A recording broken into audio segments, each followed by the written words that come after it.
మీ అందరికీ కూడా ప్రభు నామమున నూతన సంవత్సర శుభాకాంక్షలు తెలియజేసుకుంటూ సమాధాన సువార్త అనే ఈ కార్యక్రమాన్ని వీక్షిస్తూ తిలకిస్తూ ఉన్నటువంటి ప్రేక్షక మహాశయులందరికీ కూడా మరోమారు కృతజ్ఞతలు వందనాలు నేను తెలియజేసుకుంటూ ఈరోజు యేసు ప్రభు వారి యొక్క పుట్టుకలో ఉండేటువంటి కొన్ని విషయాలు మనం ధ్యానం చేసేటువంటి వారుగా మనం ఉందామండి. మత్తయి రాసినటువంటి సువార్త 1వ అధ్యాయము 21వ వచనంలో మనం చూసినట్లయితే, ప్రియులరా, ఆమె ఒక కుమారుని కనును, తన ప్రజలను వారి పాపం నుండి ఆయనే రక్షించును గనక ఆయనకు యేసు అను పేరు పెట్టుదు అనెను. ఇక్కడ చదవబడినటువంటి వాక్యంలో యేసుక్రీస్తు అందరినీ కూడా రక్షింప సమర్థుడే, కానీ లోకంలో ఉండేటువంటి మానవాళిని రక్షించడానికి పరలోకంలోంచి ఆయన ఈ లోకంలోకి వచ్చాడు అనే విషయం మనందరికీ తెలిసినటువంటి విషయమే. అద్వితీయ సత్యదేవుడను నీవు పంపిన యేసుక్రీస్తు అనే మాట యోహాను రాసిన సువార్త 17:3లో మనం చూస్తూ ఉన్నామండి. అద్వితీయ సత్యదేవుడు యేసుక్రీస్తుని లోకంలోకి పంపించాడు అనే నగ్న సత్యాన్ని మనం ఆ వాక్యంలో మనం చూస్తూ ఉన్నామండి. యోహాను రాసిన సువార్త 19:10లో కూడా నశించిన దాన్ని వెదకి రక్షించుటకు యేసుక్రీస్తు ఈ లోకానికి వచ్చారు. 1 తిమోతి 1:15లో కూడా మనుషులను రక్షించడానికి యేసుక్రీస్తు ఈ లోకంలోకి వచ్చాడు అనేటువంటి మాట నమ్మదగినది, పూర్ణాంగీకారమునకు యోగ్యమై ఉన్నదనే మాటని మన బైబిల్ గ్రంథంలో మనం చూస్తూ ఉన్నామండి. ఇక్కడ మనం ఈ లోకంలోకి యేసుక్రీస్తు ఎందుకు వచ్చాడు అంటే, తన ప్రజలను మాత్రమే రక్షించడానికి. ఆయన రావటం అందరి కోసం వచ్చాడు, కానీ ఈ అందరిలో కూడా తన ప్రజలను వారి పాపం నుండి ఆయనే రక్షించును, తన ప్రజలను మాత్రమే ఆయన రక్షిస్తాడు అనే విషయాన్ని మనం ఆలోచింపబద్ధులమై ఉన్నామండి. 2:2లో కూడా చూడండి, అక్కడ మనం ఆలోచన చేసినట్లయితే, మేము ఆయన నక్షత్రమును చూచి, నక్షత్రం ఎవరిదంటండి? ఆయన నక్షత్రం అంటే నక్షత్రంలో 5 కోణాలు ఉంటాయి, మన అందరికీ తెలిసినటువంటి విషయమే. అంటే క్రీస్తు సంఘంలోకి మనం రావటానికి మనం 5 మెట్లు ఎక్కాలి అనే విషయం మనందరికీ తెలిసినటువంటి విషయమే. మొట్టమొదటిగా క్రీస్తు బోధన, అపోస్తుల బోధన మనం వినేటువంటి వారంగా మనం ఉండాలి. రోమా 10:17లో వినుట మూలంగా విశ్వాసం కలుగును, విశ్వాసం లేకుండా దేవునికి ఇష్టడై ఉండటం అసాధ్యము. హెబ్రీ 11:6లో మనం చూస్తూ ఉన్నామండి. తర్వాత మనం మారు మనసు పొందేటువంటి వారంగా మనం ఉండాలి. మీరు మారు మనసు పొందేయాల మీరందరూ కూడా అలాగే నశిస్తారు అని బైబిల్ గ్రంథంలో మనం చూస్తూ ఉన్నామండి. 17:30 అపోస్తుల కార్యాల్లో కూడా మారు మనసు పొందాలి అనేటువంటిది దేవుని యొక్క ఆజ్ఞ అనే విషయాన్ని మనం ఆలోచన చేస్తూ ఉన్నామండి. తర్వాత యేసు క్రీస్తు అని మనం నోటితో ఒప్పుకోవాలి. యేసు అంటే మరియకు పుట్టినటువంటి వ్యక్తి, క్రీస్తు అంటే దేవుని కుమారుడు అని అర్థం అనమాట అండి. యేసు అంటే ఎవరండి? మరియకు పుట్టినటువంటి వ్యక్తి, ఎవరో కాదు, ఆయన దేవుని చేత పంపబడినటువంటి క్రీస్తు అనేటువంటిది మనం ఒప్పుకోవాలి, నోటితో ఒప్పుకోవాలి అని దేవుని యొక్క వాక్యంలో మనం చూస్తూ ఉన్నామండి. మత్తయి 10వ అధ్యాయము 32-33 వచనాల్లో మనం చూస్తూ ఉన్నామండి. అదే రీతిగా రోమా 10వ అధ్యాయం 9-10లో కూడా మనం చూస్తూ ఉన్నామండి. మనం నోటితో ఒప్పుకోవాలి యేసు క్రీస్తు అని. హృదయంలో ఏమో ఆయన సిలువలో చనిపోయాడు, సాతాన్ని జయించాడు, సమాధి చేసినప్పుడు ఆయన ఆ 3 రోజులు ఆయన సమాధిలో ఉన్నప్పుడు పాతాళాన్ని జయించాడు, ఆయన సమాధి నుంచి తిరిగి లేచినప్పుడు మరణాన్ని జయించాడు అని మనం ఆయన మరణ సమాధి పునరుద్ధరణాలని హృదయంలో విశ్వసించాలి. 5వ భాగం ఏంటంటే, 5వ మెట్టు ఏంటంటే, మనం బాప్తిసం పొందాలి. మార్కు 16:16లో నమ్మి బాప్తిసం పొందినవాడు రక్షించబడను, నమ్మని వానికి శిక్ష విధించబడను. అపోస్తుల కార్యాలు 2:38లో కూడా మనం చూసినట్లయితే పాప క్షమాపణ నిమిత్తం మనం బాప్తిసం పొందేటువంటి వారంగా మనం ఉండాలి. అందుచేత 5 మెట్లు ఎక్కి మనం క్రీస్తు సంఘంలోకి ప్రవేశింప బద్దులమై ఉన్నాము. మత్తయి రాసిన సువార్తలో వారి ఇంటిలోనికి వచ్చి అనేటువంటి మాటను మనం ఇక్కడ చూస్తూ ఉన్నామండి. 10-11 వచనాల్లో వారు ఆ నక్షత్రమును చూచి అత్యానంద భరితులై ఇంటిలోనికి వచ్చి, క్రీస్తు సంఘమైన ఇంటిలోనికి మనం రావాలంటే 5 మెట్లు ఎక్కాలని మనం చెప్పుకున్నామండి. క్రీస్తు సంఘంలోకి వచ్చినటువంటి మనం నక్షత్రానికి 5 కోణాలు ఉంటాయని మనకు తెలుసు కదా. ఇక్కడ ఆయన నక్షత్రం అనే మాట 2:2లో మనం చూస్తున్నాం. మత్తయి అంటే 5 భాగాలు చేయబద్దులమై ఉన్నాం. ఏంటి చెప్పండి? మనం పాటలు పాడాలి ప్రతి ఆదివారం, అంటే వారంలో మొదటి దినాన్న ఆ ప్రభువు దినాన్న మన అందరం కూడా మొట్టమొదటి భాగం ఏంటంటే పాటలు పాడుతూ, రెండో భాగం ఏంటంటే ప్రార్థన చేస్తూ, మూడో భాగం ఏంటంటే దేవుని యొక్క వాక్యాన్ని మనం వింటూ, 5వ భాగం ఏంటంటే మనం ప్రభురాత్రి భోజనాన్ని మనం ప్రతి ఆదివారం కూడా ఆయన మరణ సమాధి పునరుద్ధానాన్ని జ్ఞాపకం చేసుకుంటూ తీసుకుంటూ, 5వ భాగం మనం కానుకలు ఇచ్చేటువంటి వారంగా మనం ఉండాలి. ఇక్కడ జ్ఞానులు విలువైనటువంటి కానుకలు యేసుక్రీస్తుకి ఇచ్చినట్లుగా మనం చూస్తూ ఉన్నామండి. అందుచేత కానుకలు ఇవ్వటం అనేటువంటిది చాలా ప్రాముఖ్యమైనటువంటి విషయము అనేటువంటి మాటను మనం జ్ఞాపకం చేసుకోవాలండి. ఎందుకంటే సామెతల గ్రంథం 21వ అధ్యాయంలో మనం చూసినట్లయితే 14వ వచనం, సాటునిచ్చిన బహుమానము కోపను చల్లార్చును, ఒడిలో నుంచబడిన కానుక మహాక్రోధమును శాంతిపరచును. అంటే మనం కానుకలు ఎందుకు ఇవ్వాలంటే ఎదుటివారి యొక్క కోపం లేకపోతే దేవుని యొక్క కోపాన్ని తీసివేయటానికి మనం కానుకలు ఇవ్వాలి. అంటే దాని అర్థం ఏంటంటే మన హృదయాన్ని ఓపెన్ చేసి, వారి పెట్టెలు విప్పి కానుకలు ఇచ్చారు కదా, ఆ రీతిగా మన హృదయాన్ని విప్పి మన హృదయాన్ని దేవునికి కానుకలుగా ఇచ్చేటువంటి వారంగా మనం ఉండాలి. సార్ మన హృదయం దేవునికి అంకితం చేసేటువంటి వారంగా మనం ఉండాలి. వాళ్ళు పెట్టెలు విప్పారు, విలువైనటువంటి కానుకలు ఇచ్చినట్లుగా మనం చూస్తూ ఉన్నామండి.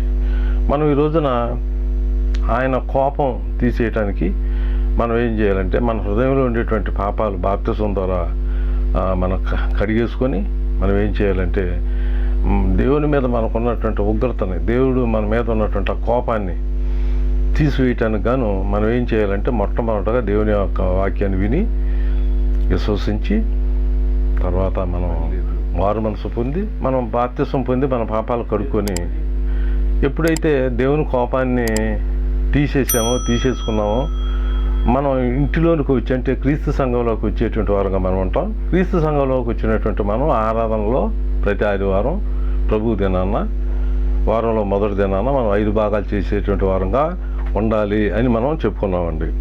అందుచేత ఇక్కడ మత్తయి రాసినటువంటి సువార్తలో 2వ అధ్యాయంలో తన ప్రజలు, ఇక్కడ చూసావా ఆయన నక్షత్రం, మనం ఆయన వారంగా మనం ఉంటున్నామా లేదా అని మన జీవితాన్ని మనం పరిచయం చేసుకునేటువంటి వారంగా మనం ఉండాలండి. రోమా 1:7 చూసినట్లయితే మనం ఎందుకు పిలువబడ్డామంటే ఆయన వారంగా ఉండటానికి పిలువబడ్డాం. దగ్గరలో నుంచి గొల్లలు వచ్చారు, మన అందరికీ తెలిసినటువంటి విషయం. గొర్రెల కాపర్లు వచ్చారండి. దూరం నుంచి జ్ఞానులు వచ్చారు. వాళ్ళు ఎందుకు వచ్చారంటే దగ్గర నుంచి గొల్లలు అంటే పేదవారు, దూరం నుంచి జ్ఞానులు అంటే గొప్పవారు. వాళ్ళిద్దరూ కూడా యేసు ప్రభువారి రక్తంలో సమీపస్తులైనట్లుగా మనం చూస్తూ ఉన్నామండి. ఎఫ్సి 2వ అధ్యాయం 14వ వచనం చూసినట్లయితే 14, 15, 16 వచనాలు కూడా మీరు చదువుకోండి. యేసు ప్రభువారి యొక్క రక్తం ఏం చేసిందంటే ఉభయుల్ని, అంటే దూరస్తులు సమీపస్తులు, గొర్రెల కాపరులు జ్ఞానులు అంటే గొప్పవాళ్ళు పేదవాళ్ళు, అంటే సమీపస్తులు అంటే యూదులు లేక ఇశ్రాయేలీలు, దూరస్తులు అంటే జ్ఞానులు. వాళ్ళు పిలువబడ్డారు. ఎందుకు పిలువబడ్డారంటే తనవారుగా ఉండుటకు అనే విషయాన్ని రోమా 1:7లో మనం చూస్తూ ఉన్నామండి. అదే రీతిగా లోక 1:17లో కూడా మనం చూసినట్లయితే ప్రియులారా, లోక 1వ అధ్యాయము 17వ వచనంలో కూడా మనం చూసినట్లయితే, మరియు అతడు తండ్రుల హృదయములను పిల్లల తట్టుకును అవిధేయులను నీతిమంతుల జ్ఞానమును అనుసరించుటకును తిప్పి ప్రభు కొరకు ఆయత్తపడి ఉన్న ప్రజలను. చూశారండి, బాప్తిస్మం యోహాను ముందు యేసు క్రీస్తు కంటే ముందు వచ్చాడు, 6 నెలలు ముందు వచ్చాడు కదా. మరి బాప్తిస్మ ఇచ్చే యోహాను యేసుక్రీస్తు కంటే 6 నెలలు పెద్దవాడు. ఆయన ఎందుకు వచ్చాడంటే ప్రభు కొరకు ఆయత్తబడి ఉన్నటువంటి ప్రజల్ని సిద్ధం చేయడానికేమో ఆయన వచ్చాడు. అందుచేత ఇంకా మనం బైబిల్ అందులో మనం చూసినట్లయితే గలతీలోకి 5:24 చూసినట్లయితే ప్రభు కొరకు మనం ఏం చేయాలంటే క్రీస్తునందు ఉన్నటువంటి వాళ్ళు ప్రభుపక్షంగా ఉండేటువంటి వాళ్ళు తన శరీరాన్ని సిలువ వేసుకోవాలి అనే విషయాన్ని మనం గలతీ 24లో మనం చూస్తూ ఉన్నామండి. తన ప్రజలు ప్రభు కోసం ఉన్నటువంటి వాళ్ళు ఏం చేయాలంటే శరీర ఇచ్ఛల్ని ఏమంటే ఆయన ప్రజలు ఏం చేస్తారంటే శరీర ఇచ్ఛల్ని సిలువ వేసుకుంటారు అనే విషయాన్ని మనం అక్కడ చూస్తూ ఉన్నామండి. అందుచేత ఇక్కడ తన ప్రజలను రక్షించడానికి యేసుక్రీస్తు లోకానికి వచ్చాడు. అందుచేత మనం అందరం కూడా యేసుక్రీస్తు ప్రజలం కనుకనే మనం ఏం చేయాలంటే మత్తయి 12:30లో చూసినట్లయితే ఆయన పక్షంగా మనం పనిచేసేటువంటి వారంగా మనం ఉండాలి. ఆయన పక్షంగా సాతానుతో మనం యుద్ధం చేసేటువంటి వారంగా మనం ఉండాలి. అందుచేత ఏదో పండగగా క్రిస్మస్ను మనం ఆచరించడం కాదు, కానీ మొదటి కొరింథీ 5:8 మనం చూసినట్లయితే గనుక పాతదైన పులిపిండితోనైనను దుర్మార్గతయు దుష్టత్వమునకును పులిపిండితోనైనా కాకుండా నిష్కాపట్యమును సత్యమునను పులియని రొట్టెతో పండగ ఆచరితము. చూసారండి, మనకు ఒక పండగ ఉందంట, అదేంటంటే ఆదివారం. ఈ పస్కా పండుగ ప్రతి ఆదివారం మనకు పస్కా పండుగే, ప్రతి ఆదివారం కూడా మనకు ఈస్టర్ పండుగే, ప్రతి ఆదివారం కూడా మనకి క్రిస్మస్ పండుగే అనేటువంటి దృక్పథంతో ప్రతి క్రైస్తవుడు ఉండాలని నేను ప్రత్యేకంగా మనవి చేస్తూ ఉన్నానండి.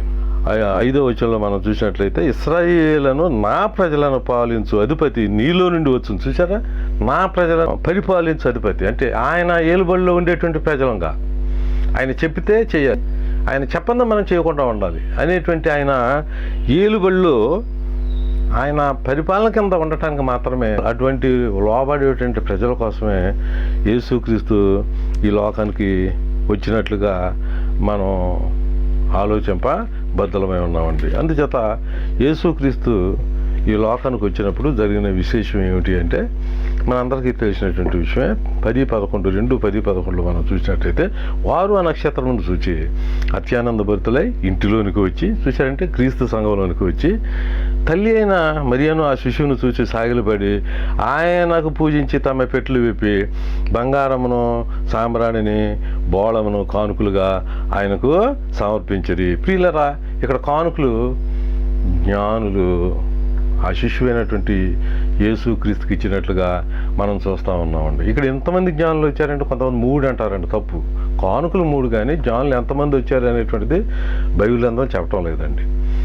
ఆయన బెత్లెహేములో పుట్టారని అంటున్నారు, మంచిదే.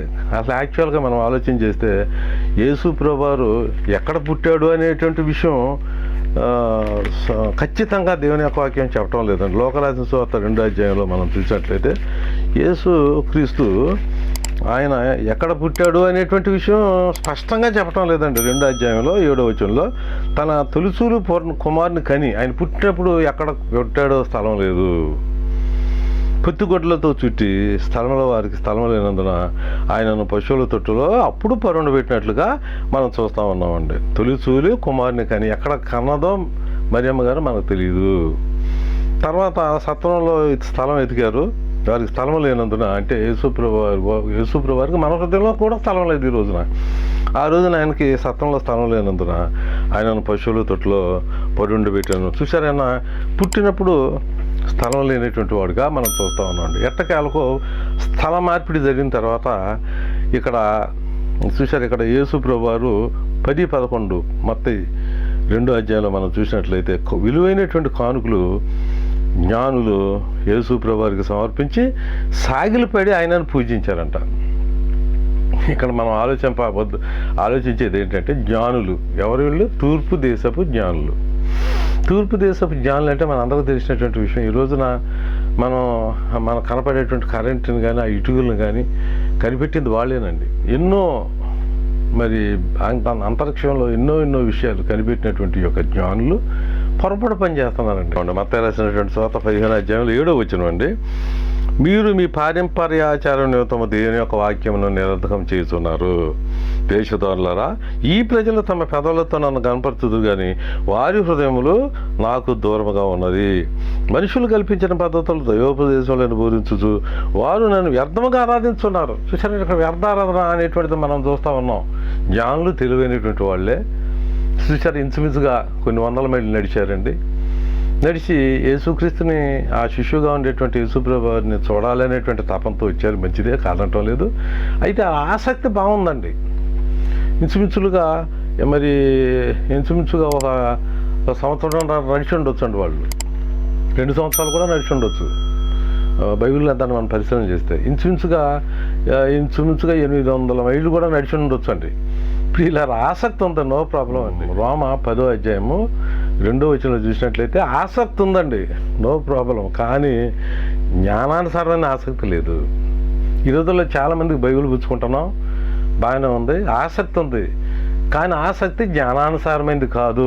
రోమ 10:2లో మనం చూస్తూ ఉన్నాం. జ్ఞానులు కూడా ఆసక్తి కలిగి ఇంచుమించుగా సంవత్సరం ఉన్నారు, లేక 2 సంవత్సరాలు, ఇంచుమించుగా 800 లేక 900 మైళ్ళు నడిచి వచ్చారు. బాగానే ఉందండి, ఆసక్తి ఉంది. కానీ ప్రియులారా, అక్కడ జ్ఞానానుసారమైనటువంటి ఆసక్తి లేదు. అంటే యేసు ప్రభువారిని పూజ చేస్తామన్నారు, సాయిగలు పడి పూజిస్తామన్నారు. యేసు ప్రభువారు చిన్నోడండి, పసికందు, నోరిప్పి చెప్పలేకపోతున్నాడు. కానీ ఆయన మనసులో వద్దు, తప్పు అని చెబుతున్నాడండి ఆయన యేసుక్రీస్తు. యోహాను రాసిన సువార్త 4వ అధ్యాయం 22, 23 వచ్చిన జాగ్రత్తగా మీరు చదవండి.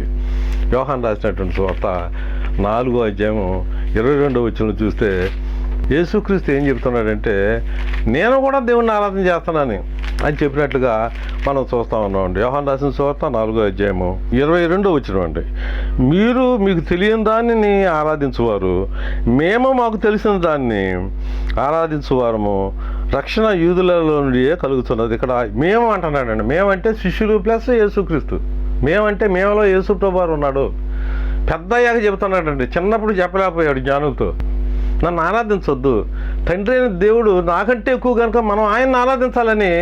అయితే పెద్ద అయిన తర్వాత చెబుతున్నాడు, ఏమంటాడంటే, మేమంటే నేను శిష్యులు కూడా ప్రభు అయిన దేవుడిని నేను ఆరాధన చేస్తాను అని చెప్తున్నట్లుగా మనం చూస్తూ ఉన్నామండి. ప్రియులారా, ఇక్కడ మనం ఆలోచన చేసినట్లయితే 1 కొరింథీయులో మనం చూసినట్లయితే 11వ అధ్యాయంలో స్త్రీ కంటే పురుషుడు ఎక్కువ అనే మాట మనం ఇక్కడ చూస్తూ ఉన్నామండి. స్త్రీ కంటే పురుషుడు ఏమండి. తర్వాత పురుషుడి కంటే యేసు ప్రభువారు ఎక్కువ. 1 కొరింథీ 11వ అధ్యాయం అండి 3, 4 వచనాలు మనం చూద్దామండి. ప్రతి పురుషునికి శిరస్సు యేసుక్రీస్తు అనియు, స్త్రీకి శిరస్సు పురుషుడనియు, క్రీస్తునకు శిరస్సు దేవుడనియు వారు తెలుసుకున్న వాళ్ళనే కోరుతున్నాను. స్త్రీకి శిరస్సు ఎవరంటే పురుషుడు, పురుషుడు శిరస్సు ఎవరో యేసుక్రీస్తు, యేసుక్రీస్తుకు శిరస్సు ఎవరంటే దేవుడు, దేవుడికి శిరస్సు ఎవరో లేరు. యేసుక్రీస్తుకే శిరస్సు క్రీస్తు గనక మనం ఏం చేయాలంటే, యేసుక్రీస్తు దేవుడిని ఆరాధన చేస్తున్నాడు, యేసుక్రీస్తు మనం కూడా దేవుణ్ణి ఆరాధింప బద్దులమై ఉన్నామండి. అందుకనే యోహాను రాసిన సువార్త 20వ అధ్యాయంలో యేసుక్రీస్తు ఏమని చెప్తున్నాడంటే, నా దేవుడు మీ దేవుడు, నా తండ్రి మీ తండ్రి అనే మాట మనం ఇక్కడ చూస్తూ ఉన్నామండి. యోహాను రాసిన సువార్త 20వ అధ్యాయం అండి 17వ వచనం. అయితే నా సహోదరుల యొద్దకు వెళ్ళి, నా తండ్రియు మీ తండ్రియు, నా దేవుడును మీ దేవుడైన వారి యొద్దకు ఎక్కిపోవచ్చున్నా నేను వానితో చెప్పుడే నేను. ఇక్కడ మనం దేవుని యొక్క వాక్యాన్ని మనం ఆలోచన చేసినట్లయితే 23వ వచనం చూడండి. 4:23 యోహాను. అయితే యథార్థంగా ఆరాధించేవారు ఆత్మతోనూ సత్యంతోనూ తండ్రిని ఆరాధించు కాలం వచ్చున్నది, అది ఇప్పుడునూ వచ్చే ఉన్నది. తను ఆరాధించేవారు ఎట్టువారే కావాలని తండ్రి కోరుతున్నాడు. చూసారా, తండ్రి ఏం కోరుతున్నాడంట? యథార్థంగా ఆరాధించాలి, యథార్థంగా ఆరాధించేవారు ఆత్మతో సత్యంతో ఆరాధించాలి అని తండ్రి కోరుతూ ఉన్నట్లుగా మనం చూస్తూ ఉన్నాడు. 24 చూడండి. దేవుడు ఆత్మ కనుక ఆయనను ఆరాధించేవారు ఆత్మతోనూ సత్యంతోనూ ఆరాధించాలి. యేసు ప్రభువారైనా, నా ముందు కూర్చున్న మీరైనా, నేనైనా, మనందరం కలిపి ఎవరిని ఆరాధించాలండి? దేవుణ్ణి ఆరాధించాలి. ప్రియులరా, ఇక్కడ జ్ఞానులు చూసినట్లయితే మరి వాళ్ళు జ్ఞానులే కానీ ఆసక్తి ఉంది కానీ వాళ్ళ అజ్ఞానులు. మనం గొప్ప తండ్రిని, పరలోకమందు ఉన్నటువంటి తండ్రిని మనం ఆత్మతో సత్యంతో ఆరాధించేటువంటి వారంగా మనం ఉండాలి. 5 భాగాలు అని చెప్పాను కదా, 5 భాగాలు అనేటువంటి ఆరాధన. పాటలు పాడేటప్పుడు వాయిద్యాలు ఉండకూడదు, దానిలో సందేహం లేదండి. పాటలు పాడేటప్పుడు గాత్రంతో ఆయన ఆరాధించాలి, జంత్రంతో అంటే మనం జంత్రంతో ఇన్స్ట్రుమెంటల్ మ్యూజిక్ తోటి ఆరాధించుకుంటా వాకల మ్యూజిక్తోనే మనం దేవుణ్ణి మన పాటల ద్వారా దేవుణ్ణి ప్రతి ఆదివారం కూడా ఆరాధన చేసేటువంటి వారంగా మనం ఉండాలండి. అందుచేత ప్రియులారా, ఇక్కడ జ్ఞానులు మనం చూసినట్లయితే వాళ్ళకి ఆసక్తి ఉందండి. చాలా సంతోషం అండి. మనం కూడా జ్ఞానుల్లాగా వ్యర్థారాధన చేస్తున్నామేమో, మన జీవితాలు మనం పరిశీలన చేసుకుందాం. అపోస్తుల కార్యాల 17వ అధ్యాయంలో తెలియని ఆరాధన చేస్తున్నారండి కొంతమంది. ఏమన్నా కొలసీలకు రాసినటువంటి పత్రిక 2:16-17 వచనాలు చూసినట్లయితే కొంతమంది స్వేచ్ఛారాధన చేస్తున్నారు. స్వేచ్ఛారాధన చేసేటువంటి వారంగా మనం ఉండకూడదు. తెలియని ఆరాధన చేసేటువంటి వారంగా మనం ఉండకూడదండి. వ్యర్థారాధన చేసేటువంటి వారంగా మనం ఉండకూడదు. జ్ఞానుల్లాగా యేసుక్రీస్తుని మరి అజ్ఞానంతో, జ్ఞానులే కానీ పైకి జ్ఞానులు, లోన అజ్ఞానులుగా, ఆసక్తి ఉంది, జ్ఞానం లేనటువంటి వారుగా ఉన్నారు. మనం ఏం చేయాలంటే ప్రతి ఆదివారం తండ్రి అయినటువంటి దేవుణ్ణి మనం ఆరాధన చేసేటువంటి వారంగా మనం 5 భాగాలు కలిగినటువంటి ఆరాధన మనం చేసేటువంటి వారంగా మనం ఉండాలండి. అందుచేత ఇక్కడ మనం చూసే ఇంకొక విషయం ఏంటంటే ప్రియులారా, బంగారమును సాంబ్రాణిని బోళమును కానుకలుగా ఆయనకు సమర్పించేది చూసారా. పుట్టుకుని చూస్తున్నారు చాలామంది. మనం ఉండాలి. జ్ఞానులు ఏం చేశారంటే, అయ్యా నీ పుట్టుకలో మేము మరణాన్ని చూస్తున్నాం, అయ్యా నీ పుట్టుకలో మేము మరణాన్ని చూస్తూ ఉన్నాం అని వాళ్ళు ఏం చేస్తారంటే, బోళం అంటే చనిపోయిన వాళ్ళకి రాస్తారు కనుక ఇక్కడ జ్ఞానులు ఏం చేస్తున్నారంటే పుట్టుకలో యేసుక్రీస్తు యొక్క మరణాన్ని మరి చూస్తూ ఉన్నట్లుగా మనం చూస్తూ ఉన్నామండి. అందుచేత మన జీవితంలో ఆయన పుట్టుకలో ఆయన మరణ సమాధి పునరుద్ధానాల్ని జ్ఞాపకం చేసుకునేటువంటి వారంగా మనం బాప్తిసం పొందేటప్పుడు ఆయన మరణ సమాధి పునరుద్ధానాలకి సాదృశ్యంగా, అంటే ఆయన సిలువలో ఏం చేశాడండి, సాతాన్ని జయించాడు. మనం మన పాపాన్ని జయించాలి. సిలువుకి మేగులతో కొట్టేయాలి మన పాపాలని. సమాధిలో ఏం చేశాడంటే యేసుక్రీస్తు పాతాళాన్ని జయించాడు. ఈ మాట మనం నేర్చుకోవాలండి. ఆయన పాతాళాన్ని జయించాను. ఎక్కడ చనిపోయి సమాధి చేసినప్పుడు ఆ 3 దినాల్లో ఆయన 3 రోజులు కూడా పాతాళాన్ని జయించినట్లుగా మనం చూస్తూ ఉన్నామండి. ప్రకటన గ్రంథం 1:18 మనం చూస్తూ ఉన్నామండి. ఆయన తిరిగి లేచినప్పుడు ఆయన మరణాన్ని జయించినట్లుగా మనం 2 తిమోతికి 1:9 ఆయన మరణాన్ని జయించినట్లుగా మనం చూస్తూ ఉన్నామండి. అందుచేత ఆయన మరణ సమాధి పునరుద్ధానాన్ని మనం ఏం చేయాలంటే ఆయన పుట్టుకలో మనం జ్ఞాపకం చేసుకోవాలి. బాప్తిసం ద్వారా ఆయన మరణ సమాధి పునరుద్ధానాన్ని మరి ప్రభురాత్రి భోజనం తీసుకునేటప్పుడు ప్రతి ఆదివారం కూడా 4వ భాగమైనటువంటి ఆ ప్రభురాత్రి భోజనం తీసుకునేటప్పుడు ఆయన మరణాన్ని మనం జ్ఞాపకం చేసుకునేటువంటి వారంగా మనం ఉండాలి. అసలు సువార్త అంటేనే సిలువ, ఆయన మరణ సమాధి పునరుద్ధానాలు అని అర్థం అనమాటండి. 1 కొరింథీ 15వ అధ్యాయం మరి 1-3 వరకు చూసినట్లయితే ఆయన మరణ సమాధి పునరుద్ధానంలే సువార్త. అందుచేత ఈ విషయాన్ని మనం గుర్తుంచుకోవాలి. సువార్త అంటే ఆయన మరణ సమాధి పునరుద్ధానములు. బాప్తిసం అంటే ఆయన మరణ సమాధి పునరుద్ధానాలకు సాదృశ్యంగా నీళ్ళలో మునిగి మళ్ళా మనం తిరిగి లేస్తూ ఉన్నామండి. ఆయన మరణ సమాధి పునరుద్ధానాలంటే ప్రతి ఆదివారం కూడా ఆరాధనలో ప్రభు రాత్రి భోజనం ద్వారా ఆయన మరణ సమాధి పునరుద్ధానాలని జ్ఞాపకం చేసుకునేటువంటి వారంగా మనం ఉండాలి. 1 కొరింథీ 15వ అధ్యాయంలో నా మరణాన్ని జ్ఞాపకం చేసుకోరండి అని దేవుని యొక్క వాక్యం చెబుతూ ఉంటే పుట్టుకుని జ్ఞాపకం చేసుకుంటారు కొంతమంది. పుట్టుకుని జ్ఞాపకం చేసుకోవటం మంచిదే, కాదంటం లేదండి. అయితే ఆయన మరణాన్ని మరి జ్ఞాపకం చేసుకోవాలి కదా. ప్రతి ఆదివారం తూచా తప్పకుండా కృష్ణ చేస్తున్నాం, పుట్టుకుని జ్ఞాపకం చేసుకుంటూ ఉన్నాం. కానీ ప్రతి ఆదివారం ఆరాధనకు రాకుండా ప్రభురాత్రి భోజనం ద్వారా ఆయన మరణ సమాధి పునరుద్ధానాన్ని జ్ఞాపకం చేయకుండా చూసారు. మనం చూసినట్లయితే ఇటు పక్క అంటామండి. మనం ఇటు పక్క వెళ్ళమంటే ఇటు పక్క వెళ్ళొద్దనే కదా దాని అర్థం. ఇటు వెళ్ళండి అంటున్నాం మనం చాలామంది. అయ్యా ఇటు వెళ్ళొద్దని చెప్పడమే కదా బైబిల్ వాక్యం ఏం చెప్తుంది. 1 కొరింథీ 11వ అధ్యాయంలో ఇటు వెళ్ళండి అయ్యా మీరు అంటే మరణాన్ని జ్ఞాపకం చేసుకోనండి. ప్రభురాత్రి భోజనం ద్వారా అక్షరసం తీసుకుంటూ ఆయన రక్తాన్ని, రొట్టెని తీసుకుంటూ ఆయన మరణాన్ని, ఆయన మరణ సమాధి పునరుద్ధానాన్ని జ్ఞాపకం చేసుకో అని దేవుని యొక్క వాక్యం చెబుతూ ఉంటే మీరేం చేస్తున్నారంటే అయ్యా చెప్పంత చేస్తామంటే మేము పుట్టుకుని చేసుకుంటాం. అసలు బైబిల్ ఏం చెబుతుందో ప్రతి ఆదివారం మనం పండగే. అసలు పండగలు అనేటువంటివి మనకు లేవు. కొలసీలకు రాసినటువంటి పత్రిక 2:16లో. అందుచేత మనకి పండగలు అనేటువంటివి లేవు. ఒకటే పండుగ ఏంటంటే అది ఆదివారం. ప్రతి ఆదివారం మన క్రిస్మస్ పండుగ. తన ప్రజలుగా ఉండి ఆయనకు ఆరాధన చేసేటువంటి వారంగా మనం ఉందామా. ప్రతి ఆదివారం మనకి ఈస్టర్ పండుగ. ప్రతి ఆదివారం కూడా మనకి యేసు ప్రభువు సమాధిలోంచి తిరిగి లేచాడు అనేటువంటి, సిలువలో చనిపోయాడు, సమాధి చేయబడ్డాడు, తిరిగి లేచాడు అనేటువంటి పండుగను ప్రతి ఆదివారం కూడా ప్రతి క్రైస్తవుడు నా ముందు ఉన్నటువంటి ప్రేక్షకులు నేను కూడా చేసేటువంటి వారంగా మనం ఉందామా? ప్రతి ఆదివారం కొందరు మానుకొనిచున్నట్టుగా, ఇప్పుడేమో పుట్టుకుని చేస్తున్నాం మంచిదే, ప్రతి ఆదివారం వచ్చేసరికి కొందరు మానుకొనిచున్నట్టుగా మానేస్తున్నామండి. బైబిల్ ఏం చెప్తుంది? ఇది చేయవయ్యా మెయిన్, ఇది చేయకుండా పుట్టుకుని మెయిన్ కాదు, పుట్టుకుని చేస్తున్నాం మంచిదే, దానికంటే ఎక్కువగా ఆయన యేసుక్రీస్తు యొక్క మరణ సమాధి పునరుద్ధానాన్ని ఆయన ఎవరో కాదు దేవుడు పంపాడని యోహాను 17:3 అద్వితీయ సత్య దేవుడు అయినా నిన్నును అంటే ఆ దేవుడు పంపాడని, పంపబడినటువంటి వాడు క్రీస్తు అని, పంపినోడు ఎక్కువ అని, పంపబడినవాడు తక్కువ అని, అధికారం ఇచ్చినోడు దేవుడు. ఆ గొప్ప దేవునికి ప్రతి ఆదివారం కూడా ఆరాధన చేసేటువంటి వారంగా మనం ఉందామండి. చిత్తశుద్ధితో కొంత మానకుండా ప్రతి ఆదివారం కూడా మనం సహవాసంగా కూడుకొని మనం ఏం చేయాలంటే అపోస్తలుల కార్యాలు 2:14-42 చెప్పినటువంటి రీతిగా మనందరం కూడా ప్రభు మన క్రీస్తు సంఘంలో చేర్చుకున్నాడు కనుక బాప్తిసం పొందిన తర్వాత మనందరం కూడా చిత్తశుద్ధితో ఆయన హృదయాన్ని దేవునికి మనం సమర్పించుకొని, చూచారా వాళ్ళు కానుకలు ఇచ్చారు మంచిది, మనం ఏం చేయాలండి? మన పంచేంద్రియాలు అంతరేంద్రియాలు దేవునికి మనం సమర్పించుకునేటువంటి వారంగా మనం ఉందామా? ప్రార్థన చేసుకుందామండి. పరలోకంలో మా తండ్రి మీకు వందనాలు నాయన, మీరు మాకు ఇచ్చిన ఈ మంచి సందేశాన్ని బట్టి మీకు వందనాలు. ఒక మంచి ప్రసంగం నాయన సమాజానికి ప్రజెంట్ చేయడానికి మీరు ఎంత దయ చూపించారు, మీకు వందనాలు నాయన. నీ కుమారుని స్వారిపితలకు మార్చండి, నీ శూన్యాలు మాకు ఇవ్వండి, నీ పోలికలు మాకు ఇవ్వండి. ఎవరైతే దేవుని యొక్క వాక్యాన్ని సమాధాన సువార్త అనేటువంటి టీవీ కార్యక్రమాన్ని వీక్షించారో వారి నోటి నిండా నవ్వివ్వాలని మేము ప్రార్థన చేస్తూ ఉన్నాం. వారి శరీరాల్లో ఆయురారోగ్య దీవులు ప్రసాదించాలని మేము ప్రార్థన చేస్తూ ఉన్నాం. వారి హృదయాల్లో శాంతి సమాధానం తొణికిసలాడినట్లు సహాయం చేయండి.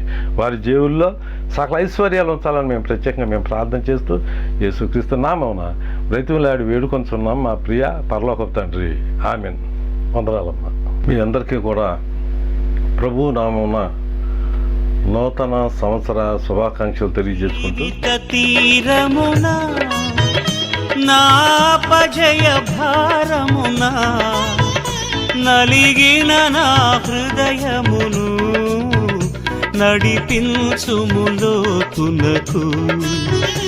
నా ఆత్మ విరబూయా నా దీక్ష ఫలింప, నా నావలు కాలిడుము, నా సేవ చేకొనుము, నడిపించు నా నావా